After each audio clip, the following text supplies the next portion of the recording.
আল্লাহর কসম করে বলি যে আমরা খতিব সাহেবরা জীবন যৌবন সবকিছুকে নিঃশেষ করে দেয়। আমাদের কথার সাথে আমাদের মুসলমানরা হাতে না মুখে না আন্তরিক ভাবেও যদি সমর্থন করত, রব্বে কাবার কসম করে এই কথা বলতে পারি, এই বাংলাদেশে অন্তত কোরআন ইসলামের বিরোধী কথা বলার সাহস কোন বেঈমান নাস্তিক মুরতাদের বাচ্চার নাই। ঠিক না ঠিক কথা বলে? যেই কোনো অন্যায় কাজে একজন মুসলমানের দায়িত্বের কথা নবী করিম হাদিসে কয়টা বললেন? 3টা। পারলে হাত দ্বারা বাধা দাও, না পারলে মুখ দ্বারা তাকে নিষেধ করো, ভালোর প্রতি দাওয়াত দাও, ওটা ছাড়তে বলো। তো তুমি পারলা না, তোমার সাধ্যের বাহিরে, তাহলে তুমি অন্তত আন্তরিকভাবে এই কর্মকাণ্ডকে ঘৃণা পোষণ করো। আল্লাহর নবী বলেছেন এই 3 নম্বর কাজটা ফাযালিকা আদআফুল ঈমান, ঈমানের সর্বনিম্ন স্তর হলো এটা। একটা খারাপ কাজ দেখলে শুনলে একজন মুসলমান আন্তরিকভাবে ঘৃণা পোষণ করবে, এটা হলো ঈমানের সর্বনিম্ন স্তর। এই স্তরের পরে আর কোনো স্তর নাই ঈমানের। এটাও যদি না পারো ভাই, মুসলমান নাম দিয়ে তোমার কি ফায়দা, ইসলাম নাম দিয়ে তোমার কি ফায়দা? এই 3টা গুণ যদি আমাদের মধ্যে থাকতো, আমরা যদি লালন করতে পারতাম, তাহলে বিভিন্ন সময় সমসাময়িক যে প্রেক্ষাপটগুলো আমাদের সামনে আসে, ওই বিষয়ে যদি উলামায়ে কেরামদের সাথে আমি আপনি একতাবদ্ধ থাকতাম, সব সময় এই বিষয়টাকে আমরা পাহারাদারি করতাম, আল্লাহর কসম এ কোরআন ধরে বলি, কোন নাস্তিক মুরতাদ বামপন্থী সুশীল নামের কুশীল শিক্ষিত নামের অশিক্ষিতরা কোন দিক থেকে কোনোভাবে ইসলামের উপর আঘাত করার ক্ষমতা তাদের কেন, তাদের বাপ দাদা 14 গোষ্ঠীরও নাই। ঠিক না বেঠিক কথা বলে? আর যারা ইসলামকে পরিপূর্ণ ফলো করে চলতে চায়, এরা সমাজের দৃষ্টিতে একটু ভিন্ন রকম ভাবে তাদেরকে দেখা হয়। ঠিক না বেঠিক কথা বলেন? কিছু বুঝে না, সমাজ বুঝে না, সব সময় সব কাজ করলে কি হয়, সমাজের সাথে আনফিট, বেশি বুজুর্গি দেখায়, বেশি ইসলাম করে, এইরকম নানান কথা বলে একটা বাঁকা দৃষ্টিতে তাকাতে চায়। যে হুজুররা বা মুসলমানরা যেইভাবে প্র্যাকটিসিং মুসলিম ইসলাম পালন করে, ওই মুসলমান সমাজের বহু মুসলমান এমন আছে তারা এই বিষয়টাকে একটু বাঁকা দৃষ্টিতে দেখে যে বর্তমান সময়ে এত ইসলাম করে চলার সময় না, আর এত ইসলাম করে চলাও সম্ভব না। এই কথা বলে সে ইসলামের বিপরীত আমল করে। আচ্ছা বলেন, এই জাতীয় মানুষ কম না বেশি এখন? তাহলে প্র্যাকটিসিং মুসলিম সামাজিকভাবে কম, নামের মুসলিম সামাজিকভাবে অনেক বেশি। এই কথা বলার অর্থ কি? আমি আপনি যেন সবাই প্র্যাকটিসিং মুসলিমের মধ্যে ঢুকে যায়। কে কি বলুক না বলুক, হাদিস বলেছে সমাজের মানুষরা তোমাকে ভিন্নভাবে দেখবে, ভিন্নভাবে মন্তব্য করবে, ভিন্ন দৃষ্টিতে তোমাকে ব্যাখ্যা দিবে। আলেম ওলামায়ে কেরামরাই হলেন নবীর রেখে যাওয়া একমাত্র সম্পদ। পৃথিবীতে ওলামায়ে কেরামদের যদি অস্তিত্ব না থাকে, ধরেন আজকের পরে পৃথিবীতে কোরআন ইসলামের কথা বলার লোক নাই, 1 মাসের মধ্যে গোটা পৃথিবীর 200 কোটি মুসলমান সব বেঈমান হয়ে যাবে। এটা বেঠিক কথা বলেন? নবী করিমের রেখে যাওয়া দ্বীন ইসলাম রক্ষা হেফাজতের কথা, এটা নবীর উত্তরসূরি যারা আলেম ওলামা তাদেরই বলার দায়িত্ব। এই জন্য আপনি দেখবেন সামাজিকভাবে প্র্যাকটিসিং যারা মুসলিম আলেম ওলামা ধর্মপ্রাণ তাওহীদ প্রিয় জনতা, তার সে যে প্র্যাকটিসিং মুসলিম, এই কারণে সে যে কোরআনেরটাই বলে, কোরআনের মত পথেরটাই মানতে চায়, এটাই সমাজে বাস্তবায়ন করতে চায়। এই জাতীয় কথা ইতিপূর্বে যেই সমস্ত প্র্যাকটিসিং আলেম ওলামা তাওহীদ প্রিয় জনতা, তারাই কিন্তু বেশি নির্যাতন, নিপীড়ন, জুলুম, বাঁকা দৃষ্টি, কটু কথা, কটু বক্তব্য, নানান প্রকার অবৈধ টেক কিন্তু প্র্যাকটিসিং মুসলমান তাওহীদ প্রিয় জনতা আলেম ওলামায়ে কেরামদেরকে লাগানো হয়েছে। ঠিক না বেঠিক কথা বলেন? আল্লাহ বলে, এই আমার মুসলমান ইমানদার বান্দারা সাবধান, ইসলামের মধ্যে পরিপূর্ণভাবে প্রবেশ করতে গেলে শয়তান তোদেরকে সেই রাস্তা থেকে হটিয়ে জাহান্নামের রাস্তায় রাহবারি করবে। সাবধান। ইসলামের উপর চলতে গিয়ে নানান পর্যায়ের কথা, নানান পর্যায়ের স্লোগান ইউরোপ আমেরিকা মুশরিকদের থেকে আমদানি করা, যে স্লোগান, যে অসভ্যতা অপসংস্কৃতি তোমাকে পূর্ণ ইসলামিস্ট হতে বাধা প্রদান করবে, এই জাতীয় স্লোগান যখন মানবতার নামে আসবে, মানবতার কল্যাণের নামে আসবে, রংধনুর 7 রঙে সজ্জিত হয়ে আসবে, তুমি মনে করবা নিশ্চিতভাবে এটা শয়তানের ধোঁকা, প্রতারণা, শয়তানের নষ্টামি আর ভ্রষ্টামি ছাড়া আর কিছু নয়। ঠিক না বেঠিক কথা বলেন? এবার আপনাদের সিদ্ধান্ত, আপনাদের মন মানসিকতাকে বুঝান যে একজন মুসলমান মুমিন হিসেবে পরিপূর্ণ ইসলামের মধ্যে প্রবেশ করার দরকার আছে না নাই? সবাই বলুন, দরকার আছে না নাই? সবার দরকার আছে।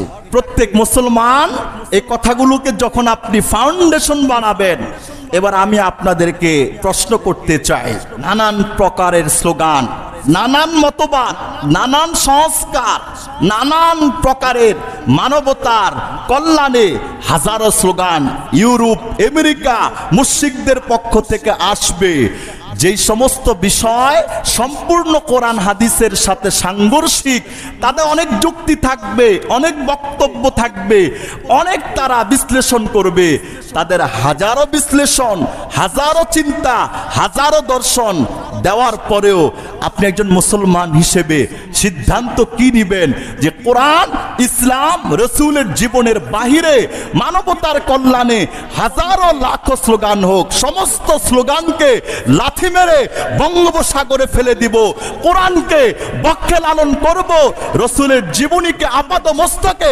পালন করব। ঠিক না বেঠিক কথা বলেন? চতুর্দিক থেকে আমার আপনার ঈমান কালিমাকে নষ্ট করার চক্রান্ত চলছেই ভাই, এটা অব্যাহতভাবে জারি আছে। দিন যত যায় পজিশন তত খারাপ হয়, যায় দিন ভালো যায়, 80 দিন খারাপ আসে, একদিন যায় কিয়ামতের কাছাকাছি, একদিন যায় মৃত্যুর কাছাকাছি, একদিন যায় হায়াত কিন্তু জীবন থেকে একদিন শেষ হয়ে যাচ্ছে। ঠিক না বেঠিক কথা বলেন? এবার সিদ্ধান্ত কি আপনার যে ইসলামের সাথে যত চটকদার চমৎকার যতই ধরনের স্লোগান হোক না কেন, ইসলামের সাথে সাংঘর্ষিক কোন চটকদার স্লোগানকে আমাদের দিলের মধ্যে বসানোর কোনো সুযোগ শক্তি সামর্থ্য কোনো রাম বামের নাই, আমরা এটা হতে দিব না। রাজি আছি তো ইনশাআল্লাহ?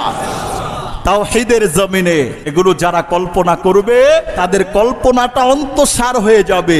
আল্লাহই তো বলেছে জমিনটা আমার, আসমানটা আমার, জমিনের মালিকানা আমার, আসমানের মালিকানা আমার।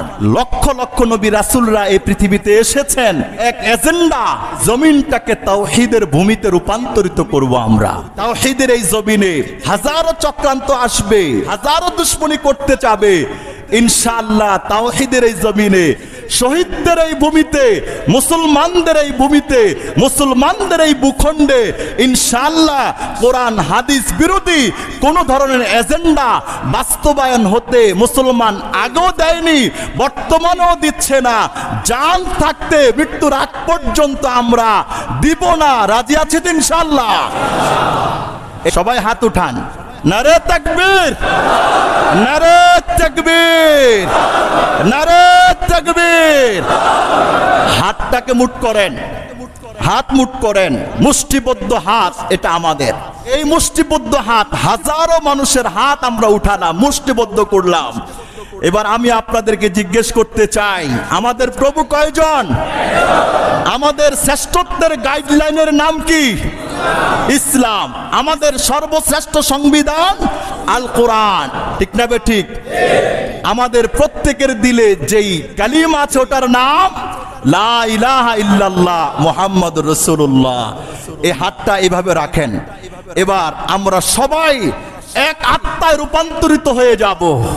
যদিও শ্রেণীবিন্যাসে মানুষ হিসাবে এক একজন এক এক ক্যাটাগরির, কিন্তু আমাদের কোরআন এক, আল্লাহ এক, রাসূল এক, তাওহীদ কালিমা এক। কালিমা তাওহীদের দিক দিয়ে, আল্লাহর দিক দিয়ে, রাসূলের দিক দিয়ে আমরা হাজারো মুসলমান, এক দেহ, এক আত্মা, এক মানসিকতা, এক স্লোগান, এক অন্তর, এক চোখ, এক প্রতিভা। ঠিক না ঠিক কথা বলে? নারে তাকবীর।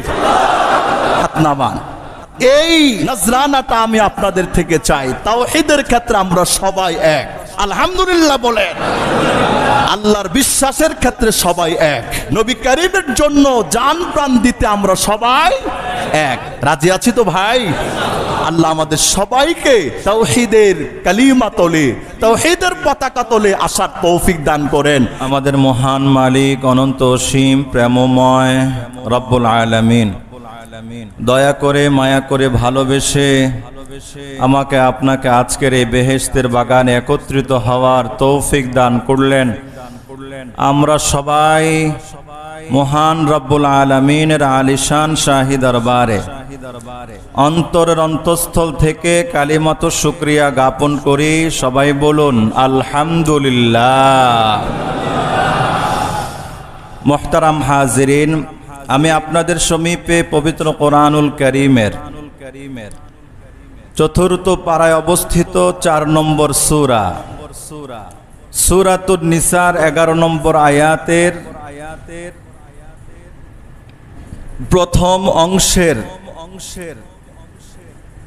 এক টুকরো তিলাওয়াত করেছি। আল্লাহ পাক এই আয়াতের নূর বারাকাত আমাদের সবাইকে নসিব করুক। সবাই বলুন আমিন।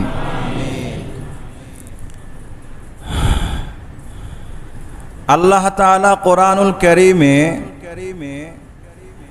পৃথিবীর সমস্ত মানুষের, সমস্ত প্রাণীর সব কিছুর অধিকার আল্লাহ পাক কোরআনুল কারীমে বাতলে দিয়েছেন, নির্ধারণ করে দিয়েছেন। যত অধিকার হতে পারে সমস্ত অধিকার যিনি দিয়েছেন তিনি কে? আল্লাহ পাক মানব জাতির ইহকালীন পরকালীন উন্নতি, অগ্রগতি, কল্যাণ, কামিয়াবি, মুক্তি সব কিছুর অধিকার মহান রব্বুল আলামিন কোরআনুল কারীমের মধ্যে আল্লাহ পাক লিপিবদ্ধ করে দিয়েছেন। অধিকারের প্রশ্নে যদি কেউ কথা বলতে চায়, পৃথিবীতে ইসলাম এবং কোরআন ছাড়া আর কোনো মতবাদ, কোনো জাতি, গোষ্ঠী, কোনো সম্প্রদায়কে ইসলাম যেমন অধিকার দিয়েছে তার 16 আনার 2 আনাও অধিকার ইসলাম ভিন্ন, কোরআন ভিন্ন, অন্য কোন মতবাদ, মতাদর্শ মানব জাতিকে দিতে ব্যর্থ হয়েছে। ঠিক না? ঠিক কথা বলে দিতে ব্যর্থ হয়েছে। ইসলাম সব জিনিসকে সর্বাগ্রে সকলের অধিকার নিশ্চিত করেছে। ইসলাম ছাড়া মানব জাতির সর্বাঙ্গীন অধিকার আর কেউ নিশ্চিত করতে পারেনি, নিশ্চিত করতে দেয়নি, নিশ্চিত করতে ব্যর্থ হয়েছে। সেই গুরুত্বপূর্ণ অধিকারের মধ্যে একটি অধিকারের কথা আল্লাহ পাক কোরআনুল কারীমে সূরাতুন নিসা 11 নম্বর আয়াতে বললেন, ইউসিকুমুল্লাহু ফি আওলাদিকুম লিযযাকারি মিসলু হাযযিল উনসায়াইন। আল্লাহ পাকের সিদ্ধান্ত, আল্লাহ পাকের প্রতিশ্রুতি ও ওয়াদা তোমাদেরকে করেছেন যে প্রত্যেক পুরুষ মা বাবার রেখে যাওয়া সম্পত্তি যা থাকবে, বাবার মৃত্যুর পরে বাবার পরিপূর্ণ সম্পত্তির 2 ভাগ পাবে ছেলে আর 1 ভাগ পাবে মেয়ে। আয়াতের স্পষ্ট অর্থ করলাম, কোনো ব্যাখ্যা বিশ্লেষণ আপনাকে দিচ্ছি না। আয়াতের একেবারে স্পষ্ট অর্থ হলো আল্লাহ বলেছে যে মৃত ব্যক্তি বাবার ইন্তেকাল হওয়ার পরে বাবার সমুদয় রেখে যাওয়া সম্পত্তির 3 ভাগের 2 ভাগ পাবে ছেলেরা আর 1 ভাগ পাবে মেয়েরা।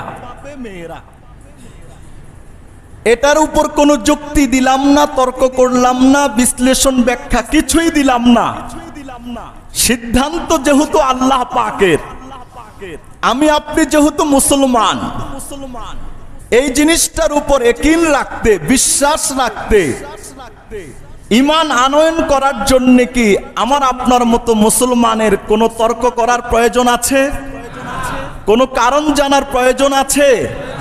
যুক্তির কোনো প্রয়োজন আছে? কোনো কিছুর প্রয়োজন নাই। এক বাক্যে মানলাম। আল্লাহ বলেছে বুঝো, আসলেও মানলাম, না আসলেও মানলাম।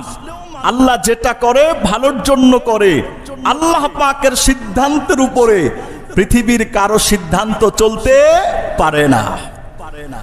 আল্লাহ পাকের সিদ্ধান্তে যে কল্যাণকামিতা, মানব জাতির অস্তিত্ব রক্ষায়, পৃথিবীর কোন জিনিসের অধিকার, কোন জিনিসের সিদ্ধান্তের দ্বারা মানব জাতির কল্যাণ তো দূরের কথা, ধ্বংস ছাড়া এই জাতি প্রজন্মের পর প্রজন্ম কিছুই পায় নাই। ঠিক না বেঠিক কথা বলে? বাবার রেখে যাওয়া সম্পত্তির 2 ভাগ পাবে ছেলে, 1 ভাগ পাবে মেয়ে।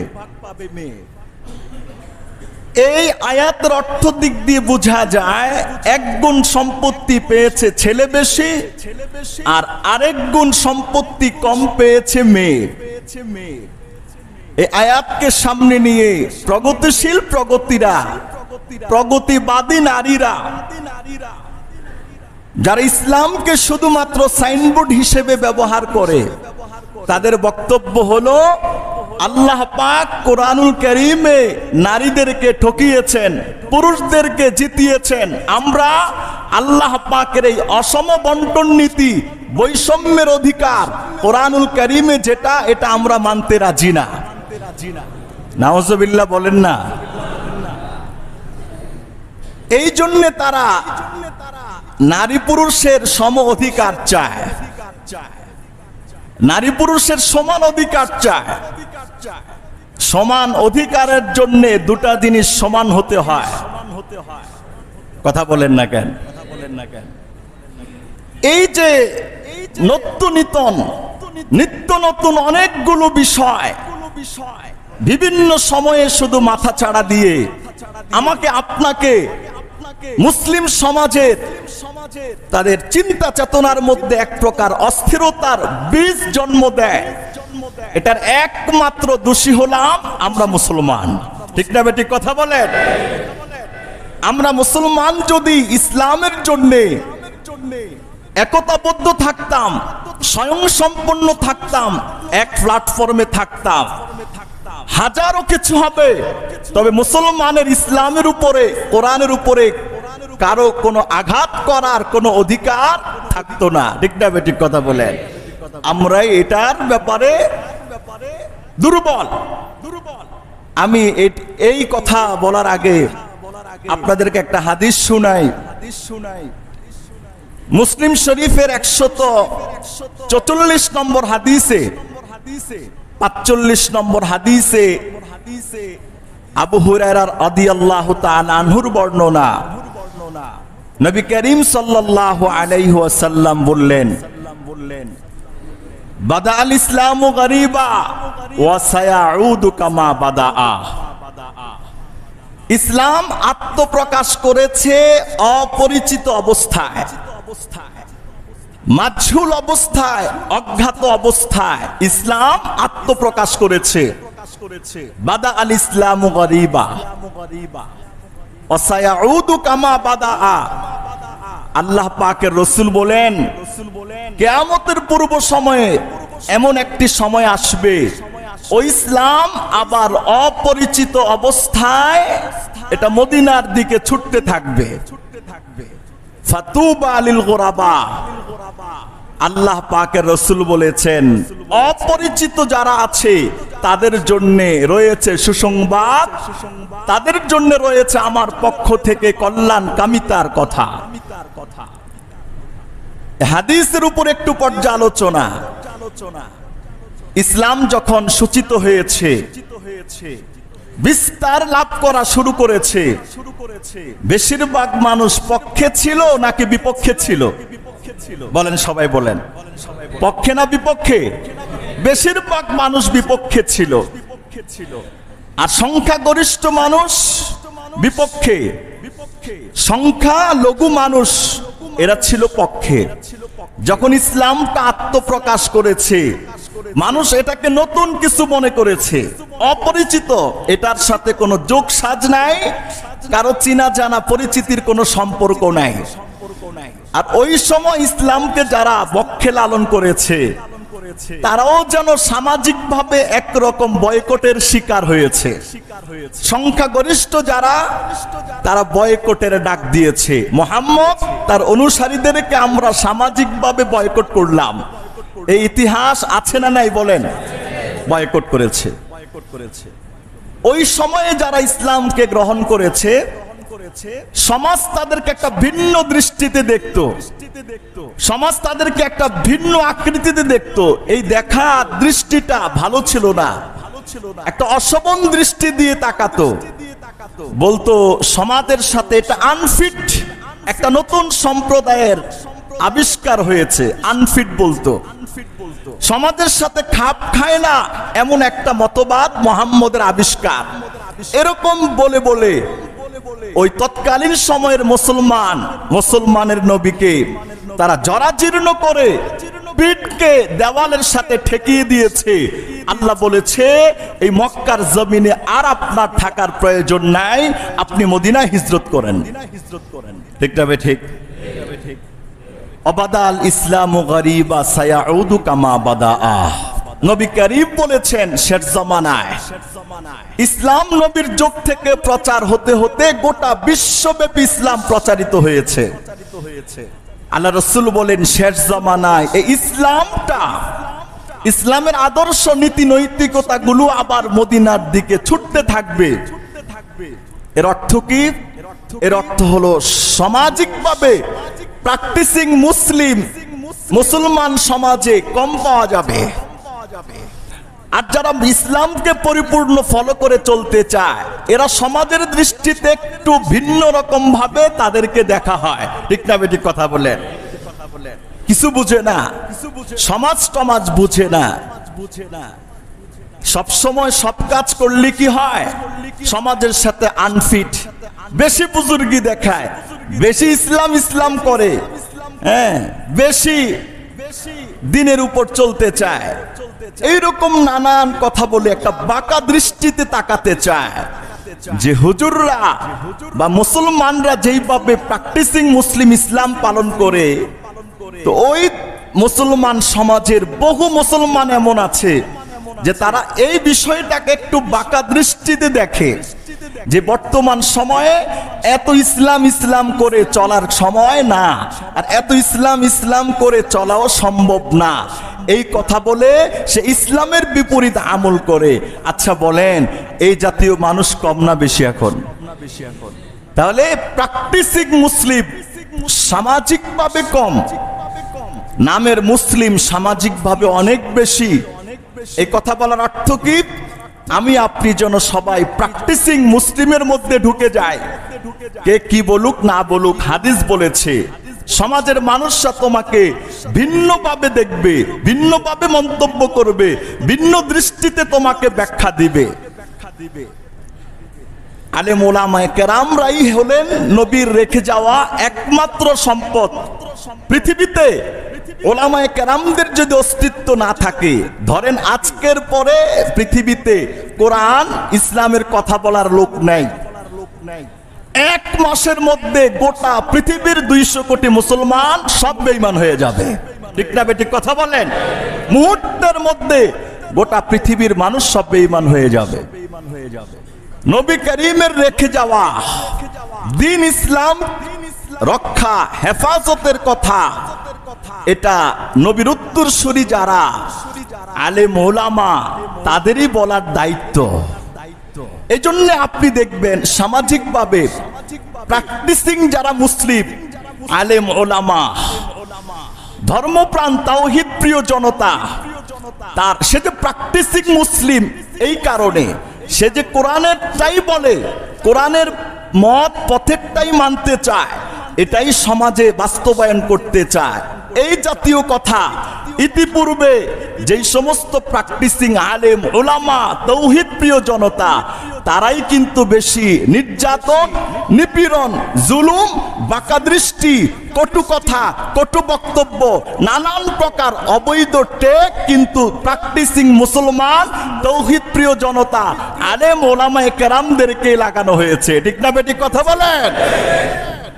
আপনি এবার খেয়াল করে দেখেন, এবার ফিকির করে দেখেন, আল্লাহ রাসূল বলেছেন কি ফাতুবা আলিল গুরাবা, আফসোস করবা না, অপরিচিত যারা তাদের জন্যই রয়েছে তুবা সুসংবাদ কল্যাণ ভালাই দু জাহানের মুক্তি। তুবার আরেক অর্থ এক অর্থ জান্নাত, এক অর্থ হলো সুসংবাদ, এক অর্থ হলো মুক্তি, এক অর্থ হলো দু জাহানের কামিয়াবি। তুবা জান্নাতের এমন একটি ছায়াদার গাছ যেই গাছের তলদেশ দিয়ে ঊর্ধ্বশ্বাসে ঘোড়া 500 বছর অতিক্রম করলেও সেই জান্নাতের নির্মল ছায়া শেষ হবে না। সুবহানাল্লাহ বলেন। তুবা লিল গুরাবা, এই হাদিস আমাকে আপনাকে শিখায় ইসলামের উপর যখন তুমি চলবা এমন অবস্থা পাইবা সমাজে মানুষজন তোমাকে চিনেই না, মানুষের অবজ্ঞার শিকার হবে, কটু দৃষ্টির শিকার হবে, বাঁকা দৃষ্টির শিকার হবে, তোমাকে মানুষ কটু কথা বলে মন্তব্য করবে। সাবধান, হাজারো কথা আসবে, প্র্যাকটিসিং ইসলাম থেকে তুমি কিন্তু সরে যাবে না। শুনে রাখো, দুনিয়ার মানুষ বলুক আর নাই বলুক, ছোট করুক আর নাই করুক, হ্যাঁ করুক আর তুচ্ছ করুক, আমি রাসূল কিন্তু বলে দিলাম যে এই সমস্ত মুসলমানদের জন্যই রয়েছে সুসংবাদ জান্নাত। সুবহানাল্লাহ বলেন। এই কথা বলার অর্থ কি? আমরা সবাই যেন প্র্যাকটিসিং মুসলমান হয়ে যেতে পারি। আল্লাহ আমাদের সকলকে কবুল করুক। নামের মুসলমানের দাম নাই, কামের মুসলমানের কি আছে? দাম আছে। আমি আপনাদেরকে 2 সপ্তাহ আগে একটা হাদিস শুনিয়েছিলাম। আল্লাহ রাসূল বলেছেন কিয়ামতের পূর্ব সময়ে যে মুসলমানের নাম থাকবে কিন্তু মুসলমানের ইমানি জোশ থাকবে না।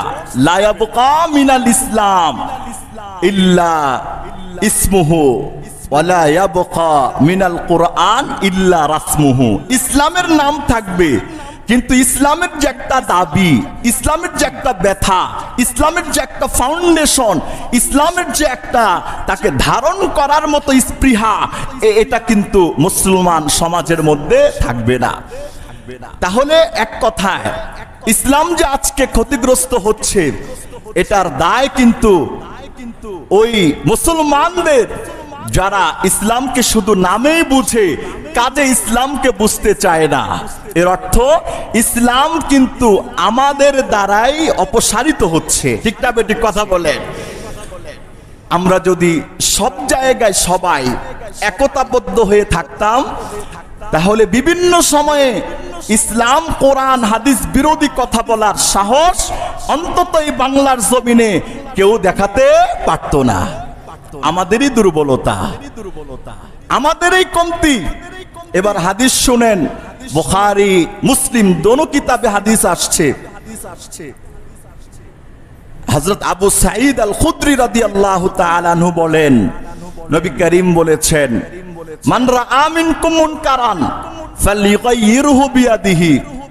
এই আমার উম্মতেরা, তোমাদের মধ্যে কেউ যদি দেখো কোন অন্যায় অপরাধমূলক কাজ, অন্যায় কাজ অপরাধমূলক কাজ কেউ করেছে, কেউ বলেছে, কেউ করতে চায়, কেউ বলতে চায়, তাহলে একজন মুসলমান হিসেবে তার 1 নম্বর দায়িত্ব হলো ফালইগাইয়িরহু বিয়াদিহি, সে যেন অন্যায় কাজটাকে নিজের হাত দ্বারা প্রতিহত করে।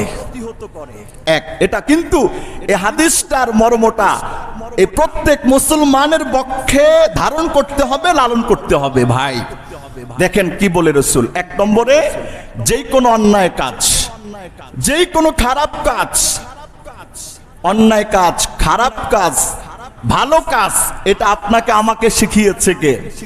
কোরআন হাদিস যেটাকে ভালো বলবে সেটাই ভালো কাজ, কোরআন হাদিস রাসূলের জীবনী যেটাকে খারাপ বলবে সেটাই খারাপ কাজ। ঠিক না বেটি কথা বলেন?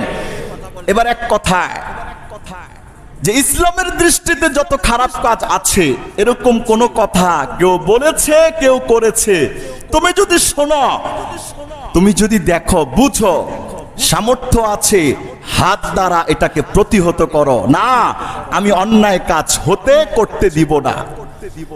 একজন মুসলমানের মৌলিক দায়িত্ব এই কাজ করার জন্যে হয়তোবা তাকে শাসক হতে হবে বা শিক্ষক হতে হবে বা বাবার জায়গায় থাকতে হবে বা বড় ভাইয়ের জায়গায় থাকতে হবে বা নেতৃস্থানীয় কোনো পদ পদবীর জায়গায় সে থাকতে হবে বা কোনো জিনিসের দায়িত্বশীল হতে হবে। যার দায়িত্বের এরিয়া যতটুকু তার প্রতিবাদের প্রভাব সেখানেই কি করতে হবে, বিস্তার করাতে হবে। নবী করিম বলেছেন এটাও যদি তুমি না পারো তোমার সাধ্যের বাহিরে, তাহলে কি করবে, ফালিগাইরহু বিলিসানিহি, আগে বলছে হাত দ্বারা, ওটা না পারলে জবান দ্বারা তুমি তাকে বলো ভাই এটা ইসলামের বিরোধী কাজ, এটা ভালো কাজ না মন্দ কাজ, তাকে ডাক দাও, তাকে ধমক দাও, তাকে সেখান থেকে বারণ করো, তাকে ওই খারাপ কাজটা ছেড়ে ভালো কাজের প্রতি তুমি তাকে রাহবারি করো। মুখ দিয়ে বলার মতো শক্তি, সাহস, অবস্থা, পরিবেশ তোমার নাই। আল্লাহ পাকের রাসূল বলেছেন ফাইল্লাম ইয়াস্তাতি' বিলিসানিহি ফাইল্লাম ইয়াস্তাতি' ফাবিকলবিহি, মুখ দ্বারাও পারলা না তাহলে অন্তত দিল দ্বারা তুমি প্রচন্ড রকম ঘৃণা এটার ব্যাপারে পোষণ করবা। যে কোনো অন্যায় কাজে একজন মুসলমানের দায়িত্ব কয়টা, কথা বলেন না কেন? যে কোনো অন্যায় কাজে একজন মুসলমানের দায়িত্বের কথা নবী করিম হাদিসে কয়টা বললেন? 3টা। পারলে হাত দ্বারা বাধা দাও, না পারলে মুখ দ্বারা তাকে নিষেধ করো, ভালোর প্রতি দাওয়াত দাও, ওটা ছাড়তে বলো। এটাও তুমি পারলা না, তোমার সাধ্যের বাহিরে, তাহলে তুমি অন্তত আন্তরিকভাবে এই কর্মকাণ্ডকে ঘৃণা পোষণ করো। আল্লাহর নবী বলেছেন এই 3 নম্বর কাজটা ফাযালিকা আদআফুল ঈমান, ঈমানের সর্বনিম্ন স্তর হলো এটা। একটা খারাপ কাজ দেখলে শুনলে একজন মুসলমান আন্তরিকভাবে ঘৃণা পোষণ করবে, এটা হলো ঈমানের সর্বনিম্ন স্তর। এই স্তরের পরে আর কোনো স্তর নাই ঈমানের। 3 স্তরের বাহিরে ঈমানের আর কোনো কি নাই, স্তর নাই। এটাও যদি না পারো ভাই, মুসলমান নাম দিয়ে তোমার কি ফায়দা, ইসলাম নাম দিয়ে তোমার কি ফায়দা? এই 3টা গুণ যদি আমাদের মধ্যে থাকতো, আমরা যদি লালন করতে পারতাম, তাহলে বিভিন্ন সময় সমসাময়িক যে প্রেক্ষাপটগুলো আমাদের সামনে আসে, ওই বিষয়ে যদি ওলামায়ে কেরামদের সাথে আমি আপনি একতাবদ্ধ থাকতাম, সব সময় এই বিষয়টাকে আমরা পাহারাদারি করতাম, আল্লাহর কসম এ কোরআন ধরে বলি, কোন নাস্তিক, মুরতাদ, বামপন্থী, সুশীল নামের কুশীল, শিক্ষিত নামের অশিক্ষিতরা কোন দিক থেকে কোনোভাবে ইসলামের উপর আঘাত করার ক্ষমতা তাদের কেন, তাদের বাপ দাদা 14 গোষ্ঠীরও নাই। ঠিকটা বেঠিক কথা বলে? বাপ দাদার 14 গোষ্ঠীর হতো না কেন? আমরা আমাদের হাতের দায়িত্ব তো বাদ দিলাম, মুখের দায়িত্ব তো বাদ দিলাম, কলবের দায়িত্ব থেকেও আমরা পিছিয়ে আছি। এখন বলি এটা কি আমার কাজ নাকি? এটা কি আমার কাজ না, এটা মোল্লা মৌলবী মুন্সিদের কাজ। নবীর জামানায় নবীর সাথে থেকে শ্রেষ্ঠ হয়েছেন কে? সাহাবারা। নবীর জামানায় নবীর সাথে থেকে, নবীর পক্ষে থেকে, নবীর সাথে স্লোগান দিয়ে, রাজপথ কাঁপিয়ে, নবীর পক্ষে অবস্থান করে, ইসলামের জন্য নিজের জান প্রাণ বিসর্জন দিয়ে রাজপথে যারা ছিলেন, সমাজে যারা ছিলেন, রাষ্ট্রীয়ভাবে ইসলামকে যারা জয় ধ্বনিতে রূপান্তরিত করেছেন, তাদের নাম হলো সাহাবী। সুবহানাল্লাহ বলেন। যত নবী আছে পৃথিবীতে, সমস্ত নবীদের উম্মতের মধ্যে মুহাম্মদুর রাসূলুল্লাহ সাল্লাল্লাহু আলাইহি সাল্লামের উম্মত আমি আপনি সর্বশ্রেষ্ঠ।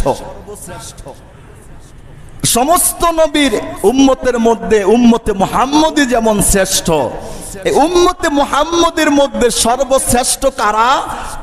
যারা নবী করিমের সাহচর্য থেকে ইসলামের পক্ষে থেকেছে, যাদের নাম সাহাবী হিসেবে আল্লাহ দান করেছেন। সুবহানাল্লাহ বলেন। সাহাবীকে সাহাবী বলা হয় কেন? এরা নবীর সোহবতের দ্বারা নিজের জীবনটাকে রাঙ্গিয়েছে, এই জন্যে সাহাবীদেরকে সাহাবী বলা হয়। একজন নরমাল সাহাবী একটু আগে মুসলমান হলেন, মুসলমান হয়ে শুনছেন যে কাফেরদের আক্রমণে নবী করিম এবং সাহাবীরা যুদ্ধের ময়দানে তাদের বিপর্যয় নেমে এসেছে। সাহাবী দৌড়িয়ে গেলেন, দৌড়িয়ে গেলে নবী করিমকে রক্ষা করার জন্যে সে বেঈমানদের সাথে জিহাদ করে শহীদ হয়ে গেলেন। এমনও সাহাবী আছে এক ওয়াক্ত নামাজ পড়ার সৌভাগ্য তার হয় নাই, শুধুমাত্র নবী করিমের হাতে কালিমা পড়েছেন, নবীর জন্যে জিহাদে গিয়ে জান দিয়েছেন আর শাহাদাতের মর্যাদা লাভ করেছে। একজন সাহাবীর মর্যাদা কেমন? আমার আপনার মতো এইরকম কোটি কোটি নামাজি মুসলমানকে এক পাল্লায় রাখলে ওই একজন সাহাবী যে এক ওয়াক্ত নামাজ পড়ার সুযোগ হয় নাই, তার আমলের পাল্লা আরেক পাল্লায় রাখলে তার পাল্লাটা কোটি মানুষের পাল্লার চাইতে আরো বেশি ভারী হবে। কি বলেন আপনি? সাহাবী সোহবত সে সাহাবী বন গিয়া। কেন? নবী করিমের দুঃসময়ে এরা সব সময় ইসলামকে পাহারা দাঁড়ি করে রেখেছে। আমি আপনাদেরকে প্রশ্ন করতে চাই, নবী করিম যে দিন পাঠিয়েছেন ওটা আছে না নাই? যে ইসলাম দিয়েছেন এটা আছে না নাই? নবী করিমের গোটা জীবনীর দর্শনটা আমাদের কাছে আছে না নাই? নবী করিমের উপর 23 বছরে জিবরাইল আমিনের 24,000 বার আগমনের মাধ্যমে যে কোরআন আমাদের কাছে আসছে এটা আছে না নাই? কোরআনের মধ্যে আজ পর্যন্ত কোনো ভিন্নতা কেউ করতে পেরেছে? কোরআন তো তাকে 1450 বছর আগ থেকে চ্যালেঞ্জ করে দিয়েছে। আমার কোরআনের নীতি নৈতিকতা বিধান আদর্শ সিস্টেম কারিগরি দর্শন যা কিছু আছে সবগুলো মিলায়া তার একটা আয়াতের বিরোধিতা করার ক্ষমতা গোটা পৃথিবীর মানুষকে আল্লাহ তাআলা চ্যালেঞ্জ করে দিয়েছে। পৃথিবীর মানুষ আল্লাহ পাকের চ্যালেঞ্জ গ্রহণ করতে প্রস্তুত নয়। সুবহানাল্লাহ বলেন, সুবহানাল্লাহ। সবই তো ঠিক আছে, নবী নাই, আলেম ওলামায়ে কেরামরা আছে। আপনি শুধু এতটুকু মনে রাখেন, নবীর জামানা ইসলাম যেমন সূচনা হওয়ার সময় যেই সমস্ত বাধা বিপত্তির শিকার হতে হয়েছে মুসলমানদেরকে, সাহাবীর সৈন্য সংখ্যা কম ছিল। ঠিক আমরা কিন্তু বর্তমান পরিবেশে ইসলামের শেষ সময়টাই কিন্তু অতিক্রম করছি। এই সময়ও কিন্তু ইসলাম বুঝতে গিয়ে, পালন করতে গিয়ে, মানতে গিয়ে, প্র্যাকটিসিং মুসলিম হতে গিয়ে আমরাও কিন্তু বিভিন্নভাবে বিভিন্ন দিক থেকে বৈষম্যের শিকার হচ্ছি। ঠিকটা বেঠিক কথা বলেন? এই মুহূর্তে আপনি যদি চান সাহাবাওয়ালা জীবনের নজরানা পেশ করবেন, সেটা দায়িত্ব হলো হক্কানি রব্বানি আলেম ওলামারা কোরআন হাদিসের ব্যাপারে যে কথাগুলো আপনার দাঁড়ে দাঁড়ে বারে বারে বলে, জীবন যৌবন সবকিছু বাজি রেখে ওই কথাগুলোকে কায়েম বাক্যে সমর্থন করে ইসলামকে জিন্দা করা, সুপ্রতিষ্ঠিত করার মানসিকতা মৃত্যুর আগ পর্যন্ত যদি লালন করতে পারেন, ফাতুবা লিল গুরাবা, আপনার জন্যই নবী করিমের সুসংবাদ। সুবহানাল্লাহ বলেন, আল্লাহু আকবার। কোরআনুল কারীমের সূরাতুল বাকারার 208 নম্বর আয়াত আল্লাহ তাআলা বলেছেন, ইয়া আইয়ুহাল্লাযীনা আমানু, হে মুসলমানরা, উদখুলু ফিস সিলমি কাফা, তোমরা ইসলামের মধ্যে পরিপূর্ণভাবে প্রবেশ করবা। পরিপূর্ণভাবে প্রবেশ করার অর্থ কি? ইসলামের যত বিধান আছে 1 নম্বরে বিশ্বাস করতে হবে, কম্প্রোমাইজিং কোনো সিস্টেম নাই। কিছু এখান থেকে কিছু ওখান থেকে কিছু মতাদর্শ নিব খ্রিস্টানদের থেকে, কিছু নিব ইহুদিদের থেকে, কিছু নিব মুশরিকদের থেকে, কিছু নিব আলেম উলামায়ে কেরামদের কাছ থেকে। এইরকম ভাবে পাঁচমিশালি সিস্টেম করে ইসলাম পালন করার কোনো সুযোগ এই পৃথিবীতে নাই। যদি থাকতো আল্লাহ বলে দিতেন, থাকলে নবী করিম বলতেন, থাকলে এটা আমরা কোরআনে পেতাম, হাদিসের মধ্যেও পেতাম। কিন্তু এরকম কম্প্রোমাইজিং সিস্টেম করার সুযোগ ইসলামে আছে নাই। উদখুলু ফিস সিলমি কাফা ওয়ালা তাত্তাবিউ খুতুওয়াতিশ শাইতান। আল্লাহ বলে, এই আমার মুসলমান ইমানদার বান্দারা সাবধান, ইসলামের মধ্যে পরিপূর্ণভাবে প্রবেশ করতে গেলে শয়তান তো তোদেরকে সেই রাস্তা থেকে হটিয়ে জাহান্নামের রাস্তায় তোদেরকে রাহবারি করবে।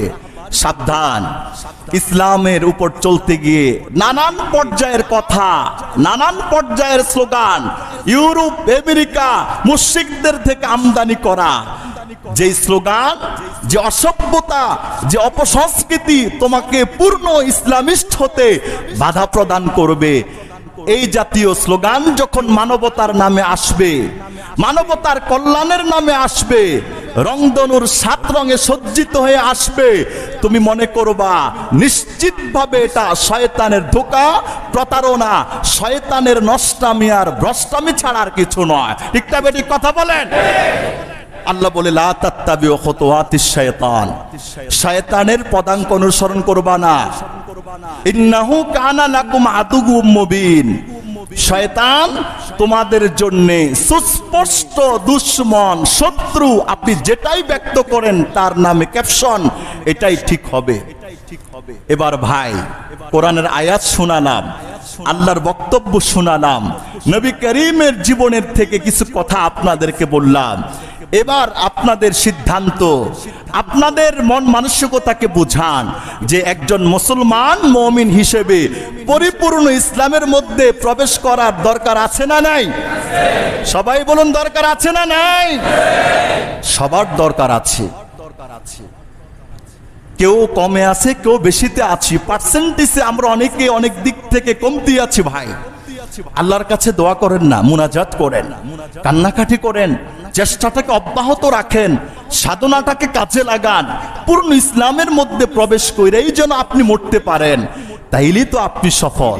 ঠিক না বেঠিক কথা বলেন? এটাকে প্রত্যেক মুসলমান এই কথাগুলোকে যখন আপনি ফাউন্ডেশন বানাবেন, এবার আমি আপনাদেরকে প্রশ্ন করতে চাই, নানান প্রকারের স্লোগান, নানান মতবাদ, নানান সংস্কার, নানান প্রকারের মানবতার কল্যাণে হাজারো স্লোগান ইউরোপ আমেরিকা মুশরিকদের পক্ষ থেকে আসবে, যেই সমস্ত বিষয় সম্পূর্ণ কোরআন হাদিসের সাথে সাংঘর্ষিক, তাদের অনেক যুক্তি থাকবে, অনেক বক্তব্য থাকবে, অনেক তারা বিশ্লেষণ করবে, তাদের হাজারো বিশ্লেষণ, হাজারো চিন্তা, হাজারো দর্শন দেওয়ার পরেও আপনি একজন মুসলমান হিসেবে সিদ্ধান্ত কি নেবেন যে কোরআন ইসলাম রাসূলের জীবনের বাহিরে মানবতার কল্যাণে হাজারো লাখো স্লোগান হোক, সমস্ত স্লোগানকে লাথি মেরে বঙ্গোপসাগরে ফেলে দিব, কোরআনকে বক্ষে লালন করব, রাসূলের জীবনীকে আপাদমস্তকে পালন করব। ঠিক না বেঠিক কথা বলেন? একজন মুসলমানের এই স্বপ্নই আমার আপনার জীবনের চূড়ান্ত স্বপ্ন হওয়ার দরকার। ঠিক না বেঠিক কথা বলেন? চতুর্দিক থেকে আমার আপনার ঈমান কালিমাকে নষ্ট করার চক্রান্ত চলছেই ভাই, চলছেই, চলমান থাকবে, এটা অব্যাহত ভাবে জারি আছে। দিন যত যায় পজিশন তত খারাপ হয়, যায় দিন ভালো যায়, আসে দিন খারাপ আসে, দিন একদিন যায় কিয়ামতের কাছাকাছি, একদিন যায় মৃত্যুর কাছাকাছি, একদিন যায় হায়াত কিন্তু জীবন থেকে একদিন শেষ হয়ে যাচ্ছে। ঠিক না বেঠিক কথা বলেন? এবার সিদ্ধান্ত কি আপনার যে ইসলামের সাথে যত চটকদার চমৎকার যতই ধরনের স্লোগান হোক না কেন, ইসলামের সাথে সাংঘর্ষিক কোন চটকদার স্লোগানকে আমাদের দিলের মধ্যে বসানোর কোনো সুযোগ শক্তি সামর্থ্য কোনো রাম বামের নাই, আমরা এটা হতে দিব না। রাজি আছি তো ইনশাআল্লাহ?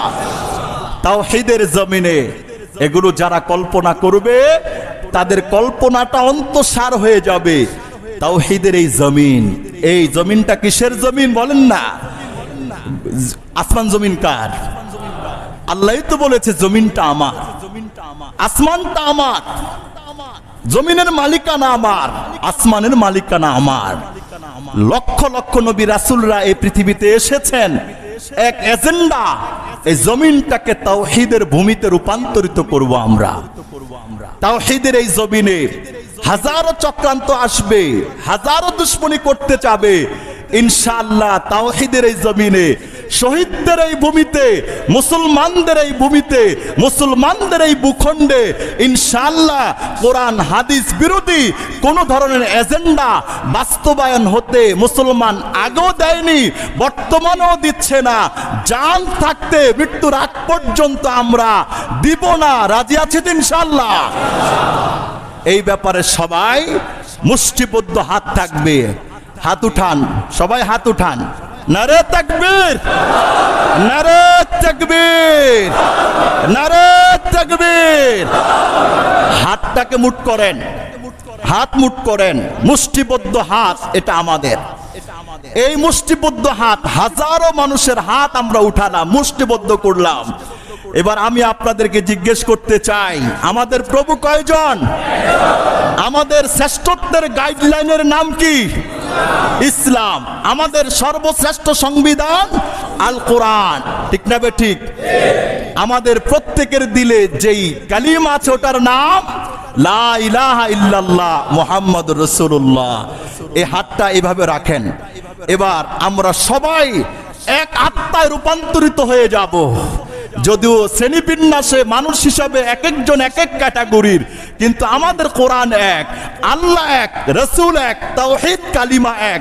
কালিমা তাওহীদের দিক দিয়ে, আল্লাহর দিক দিয়ে, রাসূলের দিক দিয়ে আমরা হাজারো মুসলমান, এক দেহ, এক আত্মা, এক মানসিকতা, এক স্লোগান, এক অন্তর, এক চোখ, এক প্রতিভা। ঠিক না ঠিক কথা বলে? নারে তাকবীর, হাত নামান।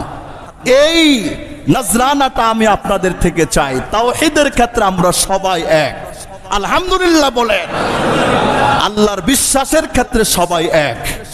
নবী করিমের জন্য জান প্রাণ দিতে আমরা সবাই এক। রাজি আছি তো ভাই? এই কথা আমাদের জানার দরকার না? জরুরি নাই কথাগুলো? আল্লাহ আমাদের সবাইকে তাওহীদের কালিমা তলে, তাওহীদের পতাকা তলে আসার তৌফিক দান করেন। ভাই আল্লাহর কসম করে বলি যে আমরা খতিব সাহেবরা ওয়াজ ময়দানে বক্তারা যেমন চিল্লাচিল্লি করে, তাই না?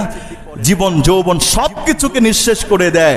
আমাদের কথার সাথে আমাদের মুসলমানরা হাতে না, মুখে না, আন্তরিকভাবেও যদি সমর্থন করত, রব্বে কাবার কসম করে এই কথা বলতে পারি, এই বাংলাদেশে অন্তত কোরআন ইসলামের বিরোধী কথা বলার সাহস কোন বেঈমান নাস্তিক মুরতাদের বাচ্চার নাই। ঠিক না ঠিক কথা বলে?